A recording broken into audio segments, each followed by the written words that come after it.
My name's Benton, I'm an alcoholic. Hi, Benton. Thank you, Don, for the very short introduction.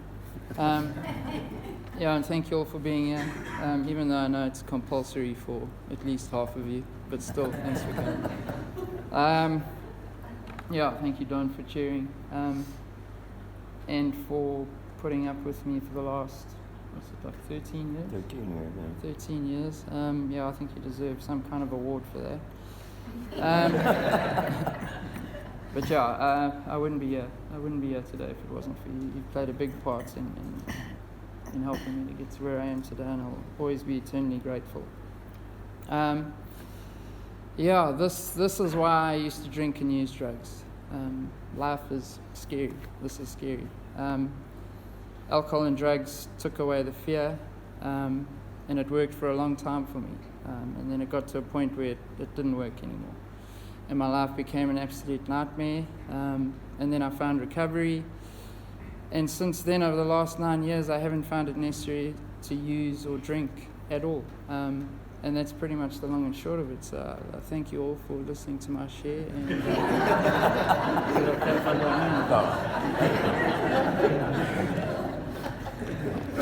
home? It was worth a try.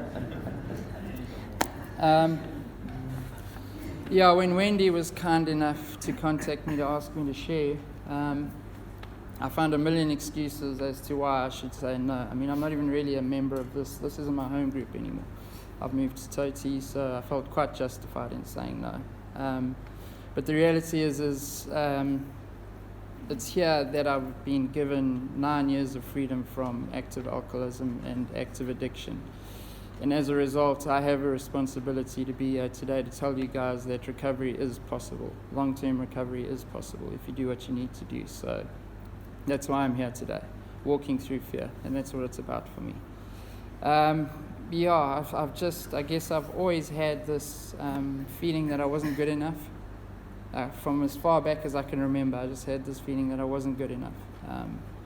And I don't know why, I don't know where it came from. I mean, I come from a good family. I was loved, was raised well by my family. Yet that feeling was there. It's always been there. And I guess my biggest fear was that people would find out that I wasn't good enough. So school was an absolutely harrowing experience for me.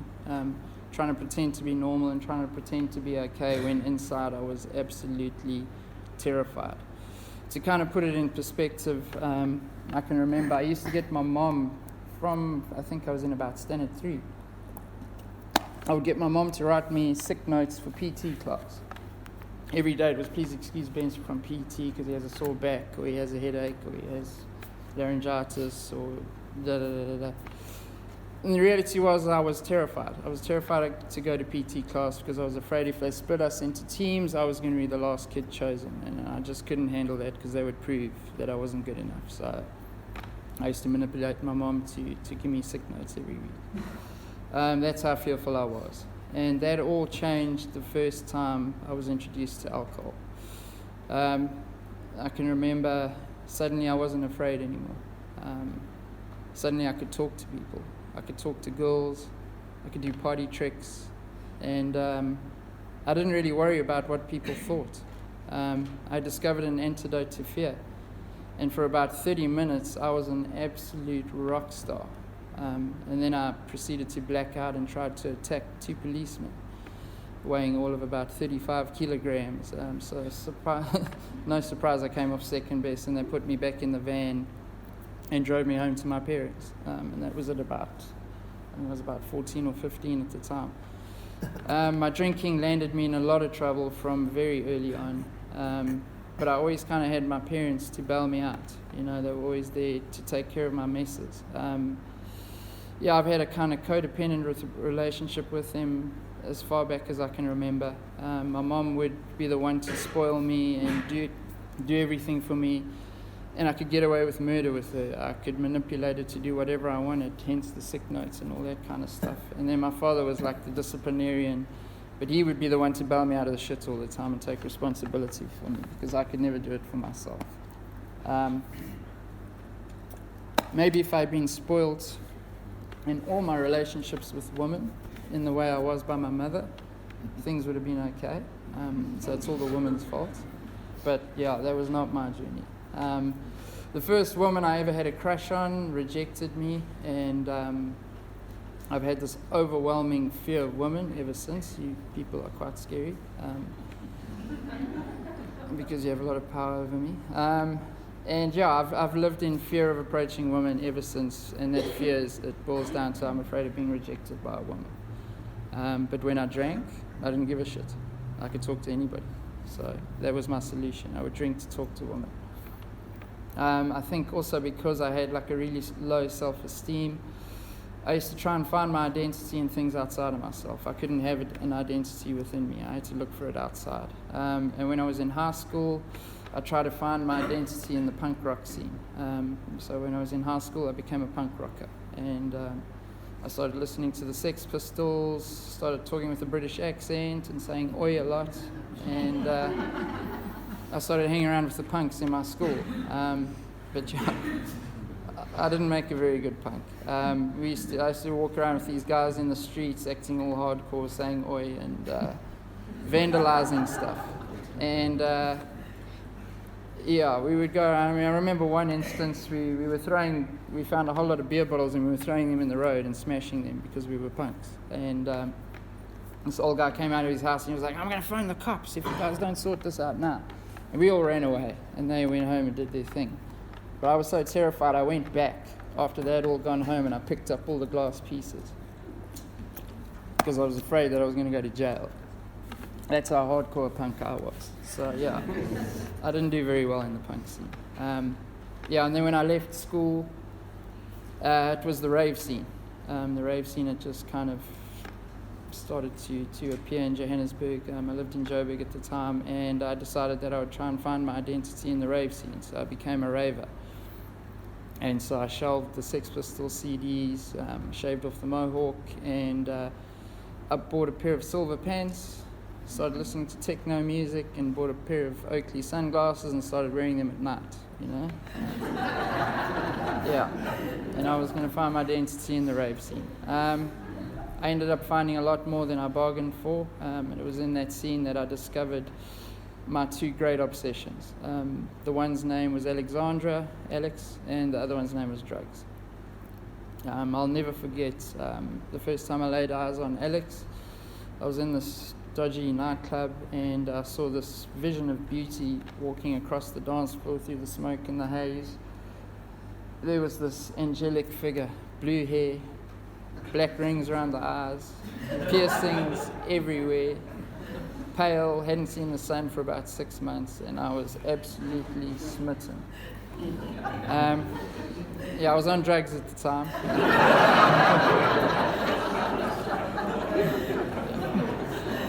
And that helped me to approach her, so I was able to approach her. And so began an 8-year obsession with drugs and this girl named Alex. Yeah, the relationship in the beginning, it was wild, it was exciting. She looked good to me. She made me feel good, and she said all the right things. She was an addict too, and was clearly mad, but that didn't really matter to me. And for about 3 years, life was awesome. I had found my identity in this girl and in the drug-fueled chaos of the rave scene, and I was really happy for a while. But then, yeah, I think after about 3 years, the cracks started to show. Suddenly, the drugs weren't making me as happy. Suddenly, Alex wasn't making me as happy anymore. And, yeah, it didn't make me very happy, and I got angry. And I was very insecure, very needy, and I needed her constant attention and approval in order to be okay. And so I got angry with her, and I started blaming her for my unhappiness. And, of course, the solution to all this was to drink and to take more drugs, which we did. And it worked for a little while, but eventually things really spiraled out of control. And Alex started to behave completely inappropriately. I mean, she wasn't wanting to spend every waking moment with me. I mean, how dare she? She wasn't telling me 30 times a day how amazing I was and how life was absolutely meaningless without me. And that meant she hated me. You know, meanwhile, it was just... Normal people don't need to hear that I need you 30 times a day, but I did. And eventually she got tired of all this stuff and she left me after about 3 or 4 years of being together. And my life fell to absolute pieces. My world fell apart. And that's when I think things started to change for me. Using and drinking ceased to be a luxury, and it became a necessity. I was lost without her. So I think I crossed the line into active addiction there, and I started drinking and using to take away the pain. So I started drinking and using to take away the pain. And my only salvation was to get her back. That was the only thing that was going to fix me. And so I embarked on a relentless campaign of stalking and harassment to win her back. Like, that was going to work. The scary thing is it did work. After about 6 months of me constantly, and I'm talking constantly, like parking outside her house, stalking her, harassing her, I got my chance. And I remember sitting at home the one day and I got a phone call from her, and she was in a mess. In the interim, in the time that we had split up, she had picked up a heroin habit, and she was in withdrawals and she needed help. And that was my opportunity. So I selfishly ran into the rescue. And I got her back. I ended up picking up a heroin habit of my own in the process. I'd found my identity again, this time back with Alex and in the grungy underworld of heroin abuse. The obsession to use was swift, and it didn't take long before I was using every day, all day. And I began to experience that hellish pain of withdrawals. And eventually most of the money that I was earning, I had a good job at the time, and I was still sort of relatively holding things together, but eventually almost all of my disposable income was going towards using, and eventually all of my income was going towards using, and I was not taking care of other responsibilities, and eventually I started to take credit from the drug dealers because I just couldn't afford to keep up with my habit. And when the credit ran out, then I started to sell all my stuff.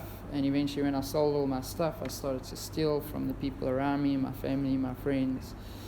And at that time, the people around me could see that something was going on. My family knew that something was going on, but like every good addict, I denied that anything was going on, and I just said I was having some relationship issues, and it was all Alex's fault. And I blamed her. Well, my family discovered what exactly was going on, what the reality of what was going on, when I was arrested for the first time at a roadblock one afternoon in Hillbrow. And my mother had to drive to the holding cells in Hillbrow to collect my car. And it was there that she found out that I had been arrested for heroin possession. And not only that, I was also arrested in possession of jewelry which belonged to her, which I had stolen from her. And these were family heirlooms that were priceless of her mother who had passed away. And it was the only reminder that she had of her, and I had taken these things and sold them for a hit. And I can tell you now, I will never forget the look in my mum's eyes that day. That look has stayed with me all the way through, and it continues to be something that drives me in recovery. The look of hurt in her eyes, it got to me even in that place. So it was in the holding cells that I think I went on my knees for the first time. I was lying there on this urine-soaked mattress, and I remember it was probably about 1-2 in the morning. I couldn't sleep. I was in withdrawals. And I looked up, and there was a bit of a small little, those little windows there with the mesh, and there was a light shining. And on this tagline on the wall there that I suspect had been written in human excrement, and it said, "When days are dark, friends are few." And it was a dark day, and I had no friends. So I got on my knees that night while I was lying there, and I just cried out to God, and I said, "Please, you got to help me." The next day, I was released on condition that I go to NA meetings. In fact, the prosecutor gave me a choice. He was like, jail, NA meetings. I made a choice, chose NA meetings, and that's how I made my first contact with the rooms. So God clearly had been listening. So that's how I made my first contact with the rooms. I also went into a Sanka outpatient treatment program. Suffice to say, that didn't work. At that stage, I didn't really want to stop using. I just wanted to take the heat off. I just wanted to find a way to manage my using that I didn't get into trouble, really. That's what I wanted. And it didn't take long after that for things to spiral out very quickly, because now I was using prescription drugs, which I was throwing into the mix of all the other stuff I was using in order to try and manage things and manage my using better. And that combination landed me on the rocks very quickly. Life's very blurry over the next 2 years, but suffice to say, I started to experience a lot of blackouts, overdoses. I had another arrest, car crashes. And I basically put my family through absolute hell for the next 2 years. And in one insane moment, I pulled a knife on my father for money. That's the level I'd sunk to. I also had a major overdose in that time. And I remember waking up in the hospital and my family came to visit me. And I'll never forget the look in my father's eyes when he came to see me. It was that same look that I'd seen in my mother's eyes. I now saw it from my father. And my dad's a hard man. He's one of those guys, he doesn't show emotion, he doesn't show love. He shows love by being the responsible parent, and he was that day, and he cried. And I've never seen my dad cry, and that will stay with me forever, that look. So I know I'd had it from both parents, It was at that time that my family kind of intervened, and I was put into a full rehab for the first time for 6 weeks. And I went into this rehab in Joburg, but again, I wasn't really ready to recover. I still wanted to do things my way, and I still wasn't ready to let go of that lifestyle. So I came out and I relapsed the very same day I left. And by that time, it's like almost all of my friends had cut me off. Most of my family had disowned me. It was only really my parents who wanted anything to do with me and Alex. And by that stage, we had nowhere left to go, and we were living in a tent in Alex's parents' back garden. That's kind of where things had gotten to. And the absolute low point of my addiction came the day I decided that a hit was worth more to me than my girlfriend. And this is a woman I claim to love above all else in this world. I left her alone in a room with my drug dealer for half an hour while I went outside in exchange for a hit. That's the level I had sunk to in addiction. I came back in the room, she was crying, we had our hits, we left. And that was the final nail in that relationship. And Alex proceeded to kick me out of the tent. That's kind of where it had gotten to. I had been kicked out of a tent. That's pretty sad. I had nowhere left to go. And of course, I got on the phone to my parents who had retired up to Scottborough, and they had to come and bail me out once again. And that's how I ended up in Scottborough. I thought that maybe moving up here would kind of change things for me. That maybe if I got out of Joburg, I'd be okay and I'd stop using. But I didn't. I ended up becoming a full-time prescription drug addict, selling my clothes at taxi ranks and doing the same old stuff I was doing in Joburg, putting huge strain on my parents and basically ruining the serenity of their retirement up here. So basically, we know we can't run away from our problems, and their problem had followed them to Scottborough, which namely was me. And I made my second contact with the rooms when my parents saw a small ad for AA in the local paper, and they urged me to attend a meeting. And by that time, my social calendar was was pretty empty. Why not? I'll go to a meeting. So I went to a meeting, and that's how I made my second contact with the rooms. And it was amazing. I was made to feel welcome at this meeting. And I can tell you now, I had not been welcome anywhere for a very long time. And I was made to feel welcome, and that stuck with me.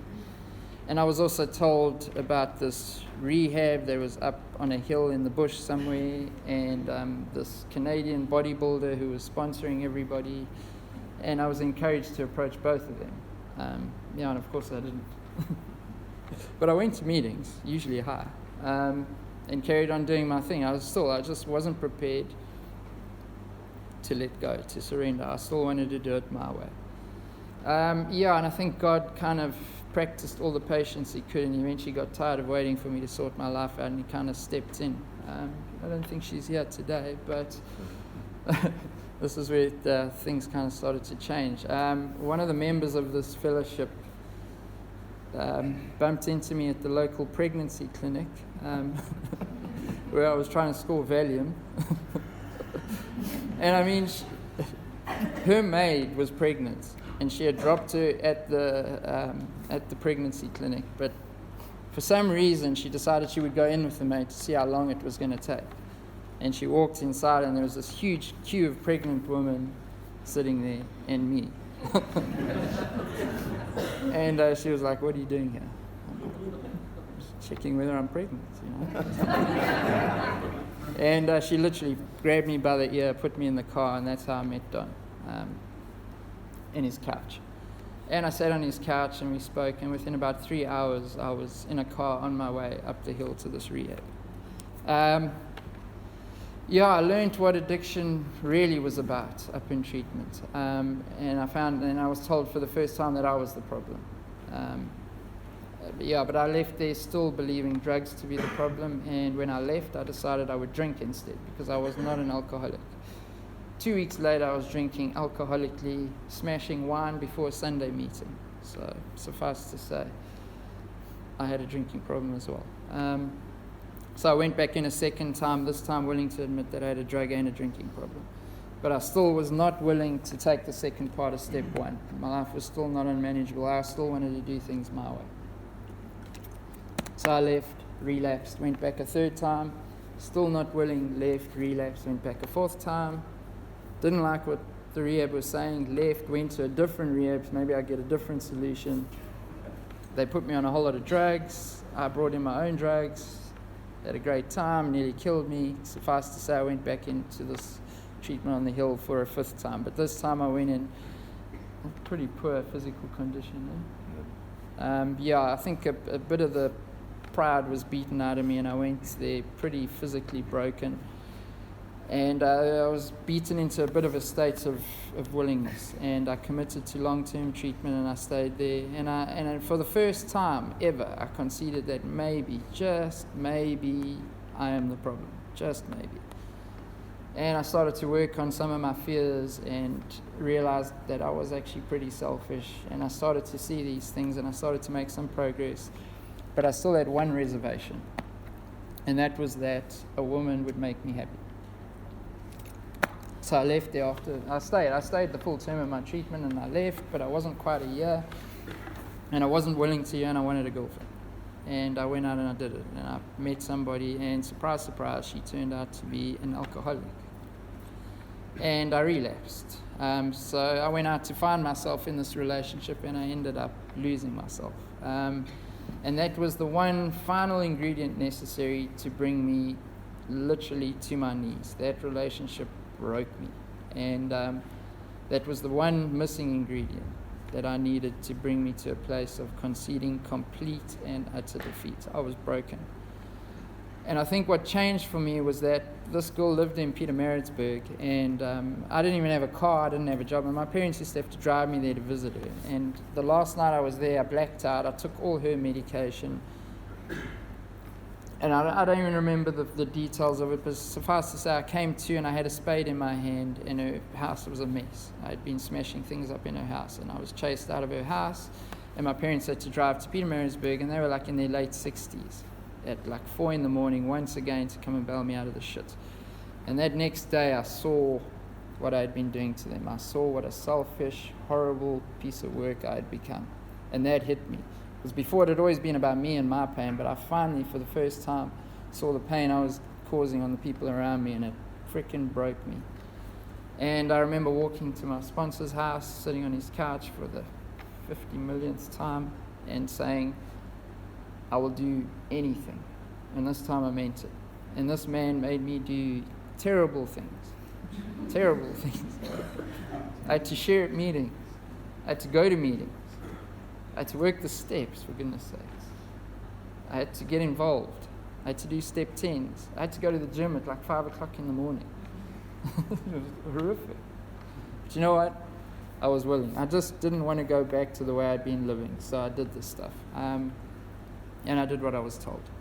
And I started going to meetings, but I started, instead of sitting there high and not participating, I started to participate, and I started to listen, and I started to share. And for the first time in my life, I started to find out who I was when I started walking through those fears. And I started to find myself in the rooms, and it felt good. And for the first time ever, that overwhelming obsession to use drugs and to drink was taken away from me for the first time ever, and it was unbelievable. I spent a lot of time in the beginning with the guys in the rooms. I stuck very close to the fellowship. I was with my sponsor every day, and I just kind of showed up. And before I knew it, I was celebrating a year, something I'd never achieved before. But there was still one thing. It was like I was a deadbeat hobo who was living off of my family, and I had been doing that all my life, and my sponsor wasn't having any of that. And the owner of the gym we had been training at offered a certification in personal training, and my sponsor strongly urged me to do this course. And of course I didn't want to do it because I didn't even know what a personal trainer was. For goodness sakes, I used to take sick notes to PT class. So recovery is not without a sense of irony. Now I was going to study to become a freaking trainer. I didn't know what it was. I wanted to become a famous artist like Salvador Dali, but that was never going to happen. So I trusted in my sponsor's guidance, and I did it. And I did pretty well, and I qualified. And once I had qualified, the owner of the gym offered me a part-time position at the gym to come in for a couple of hours a week just to work on the floor and get a feel for it. And I did it. And I showed up and I did the best I could. And then out of the blue, the head trainer at the gym had to leave and relocated back to Joburg, just like that, out of the blue. And a full-time position became available, and she offered it to me. And I took it. I hadn't had a job for God knows how long, and now I had a job. And that trainer who left also approached me the one day, and he had a whole book of private clients that he was training. He handed them to me on a platter. He's like, they're yours. And now I had a full book of clients. This is coming from a junkie hobo. And about a month later, I got a call from my sister, who had disowned me because I had completely disrupted her life like you can't believe. I ruined her wedding. And she called me. And her and her husband had bought a car for her stepson, who for some reason had decided he didn't want a car, he wanted a motorbike. So they had this car sitting there, and she was like, you can buy the car and pay it off whatever you can afford a month, but you're going to pay. And now I had a car. And this is coming from a sister who wanted nothing to do with me. So all these things were happening, and all I had done was literally went to meetings, shared at meetings, related to people, showed up, worked the steps, did it to the best of my ability, and life just started to happen. I just kind of showed up and followed in the direction of my sponsor. And it was like incredible, you know. And then I think my sponsor decided that I needed some growth. Clearly I was getting far too spiritual. And he gave me permission when I was about 18 months to take one of my female clients out for coffee. That turned out to be one of the most expensive cups of coffee I've ever had. Every defect I've ever had, plus some new ones, came out in this first relationship I had in recovery with Mana. Insecure, needy, jealous, controlling, spiteful, like ugly things, all came out. And after 2 years, the relationship went south, and this girl left me. And I was shattered, I was broken. But my saving grace was that all the way through the relationship, as mad as what it was, I was involved in the rooms, and I was still doing what I needed to do. And I was talking to my sponsor, I was sharing about the stuff at meetings, and I was working a program which enabled me to weather the emotional storm which followed the breakup. I've always struggled to let go, particularly of a relationship, and I fought hard to hold on to this one. I kept her as a client to hold on. I kept her as a friend to hold on. All the while, Don was telling me, let it go, let it go. I fought to hold on to this thing for like a year. And eventually he was like, dude, you got to let it go. And I got tired of being miserable all the time. And I made the decision, and I cut ties with her. And that feeling of freedom I got was mind-blowing. It was absolutely amazing. The power of letting go. And I learned it that day. And I'd love to say I became spiritually enlightened after that, and I never fixed off another woman or another relationship ever, but I'd be lying. I fixed off lots in the interim. One in particular which left me battered and broken, lying on a couch in the dark on a Sunday night, like almost feeling suicidal. And I'd also, in the interim, this was on a couch in a flat of my own. I'd, for the first time in my life, on my sponsor's instruction, moved out of my parents' house, which is something I'd never done before. So anyway, I'm sitting in my own flat now, in the dark, on this couch, with nobody to fix off, and I was brought to my knees once again in recovery, and I got on my knees and I cried out to a higher power. And that, I think, was the one essential ingredient missing from my recovery, and there was a conscious contact with a higher power. I'd never really made that conscious contact. I was working the program, I was doing all that stuff, but I'd never really focused on that side of it. And I made that contact that day. But it was only through all those pains of the breakup, the pain of the fix I was trying to fix off, and all that stuff not working out, I could see, had that stuff not happened, I would have been brought to that place and had that experience. So I needed every one of those single experiences to make that connection with God. And for the first time in my life, I was grateful for everything I'd been through up to that point, because I knew that every one of those was specifically designed to get me closer to God. And I saw that today, and I was grateful even for the painful experiences.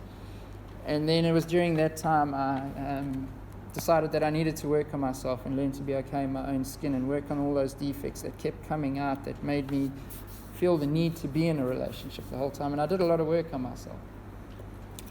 And I spent a lot of time in my own company, very probably a bit too much time, because I eventually started to isolate myself from all my mates and stuff. And eventually I started to isolate myself from the rooms, and I wasn't doing as many meetings, and I got into a bit of a mess.